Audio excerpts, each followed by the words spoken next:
Yeah, it's so hot down here too. Right. Hello and welcome back to Nick Geo. My latest adventure saw me in the beautiful country of Vietnam, and I plan on breaking it down into videos by city. We'll get started off here with Điện Biên Phu.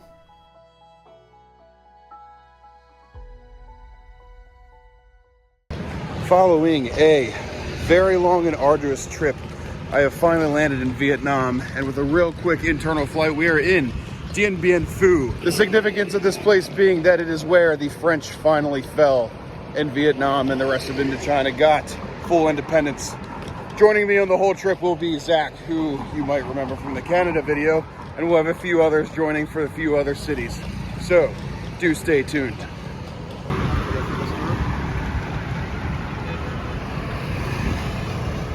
Điện Biên is the name of the greater province that Điện Biên Phu is located in, lying in what is known as the Muang Thang Valley.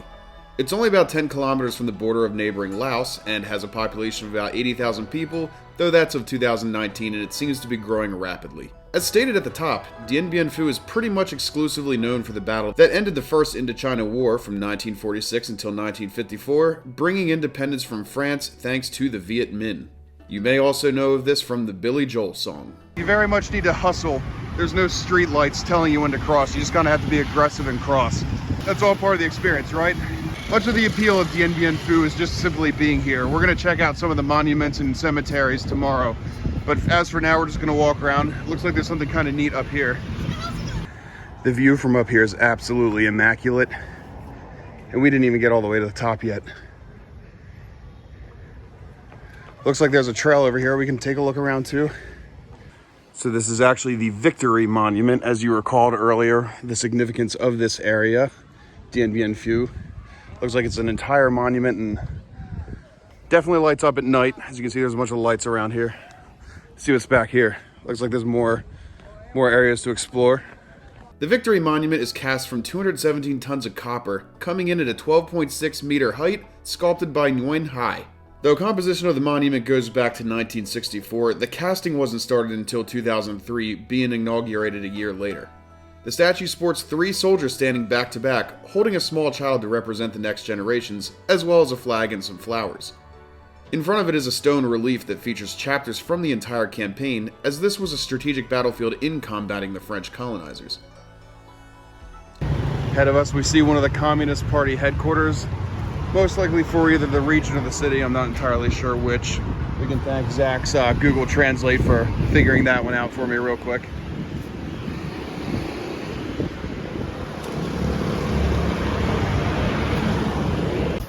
At nighttime, everything lights up pretty significantly. It's kind of interesting. I wasn't expecting there to be this much, I guess, life in a town as small as Điện Biên Phu, but I guess perhaps there's more to it than I was ready for.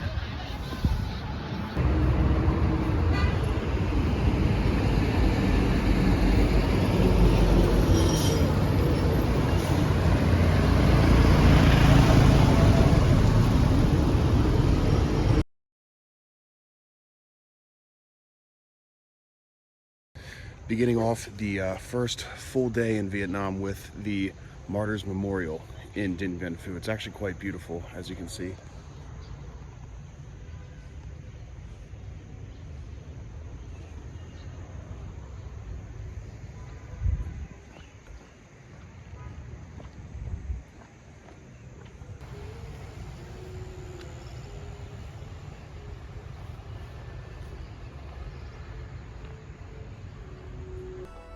In case it wasn't obvious, the Martyrs Memorial Cemetery is a place that many come to pay respects, full of graves of those who lost their lives in the Battle of Điện Biên Phu.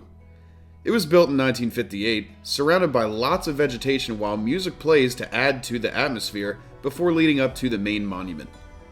Many of the graves are still unmarked or unnamed, but all of them are maintained very well, and there have been full renovations taking place in 1994 and 2013. The monument that we went up to yesterday has a bunch of trails around it, so we figured today to kill some time after we saw the Martyr Cemetery to check out some of the trails. Matter of fact, you can actually see up where the monument is. Oh, whoa. There's actually a road along these trails. One of the other stops for the day is the Victory Museum from the Battle of Dien Bien Phu. As you can see, it's been exactly 72 years since then. I will not be taking footage inside, so I'll throw up some stock footage for that. Right across from the cemetery is where the museum sits, inaugurated only in 2014 on the 60th anniversary of the battle. Not only is it really neat inside, but it's a bit of an architectural wonder as well, resembling a camouflage hat and concrete grooves. It costs 100,000 Vietnamese dong per person, or roughly $4 US, and the inside shows a panoramic painting on the above-ground floor to bring the campaign to life. This panorama is 20.5 meters high, 132 meters in diameter, and that makes it the largest in Southeast Asia, and in the top 3 in the entire world, according to VNA. Much of the rest of the museum is made up of artifacts, weaponry, and documents strategically placed to give a more realistic feel as you read about them.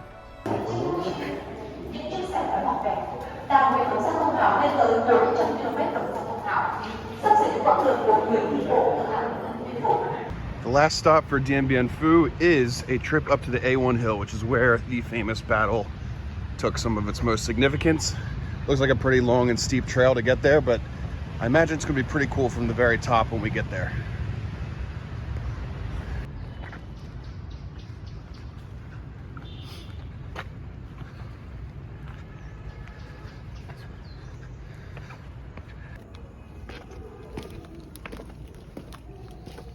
You can actually go down into the fort bunker really low. Oh, yeah, not gonna get any good footage in here. Yeah, it's so hot down here too. Right. Yeah, right.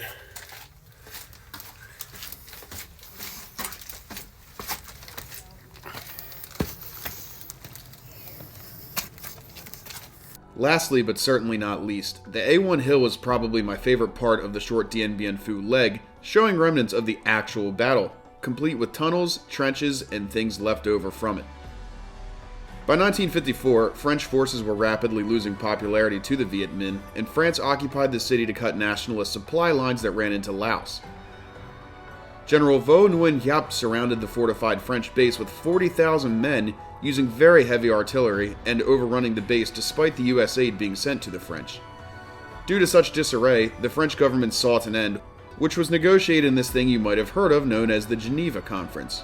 Combining this humiliation with public opinion on the events of Algeria a little later led to the downfall of the Fourth Republic in 1958.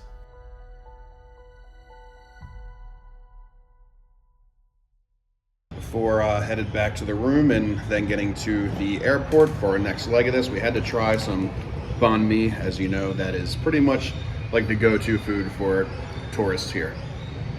That is very little tickle. Cheers. And thus fully concludes Dien Bien Phu. I didn't really get a good shot of the place we were staying in, but I'm going to be honest, it's kind of just a room with 2 beds and a bathroom with, like, the whole room is a shower, and then there's a toilet in the corner. So, yep, we are headed off to Da Nang. Stick around to catch that one next, and cheers.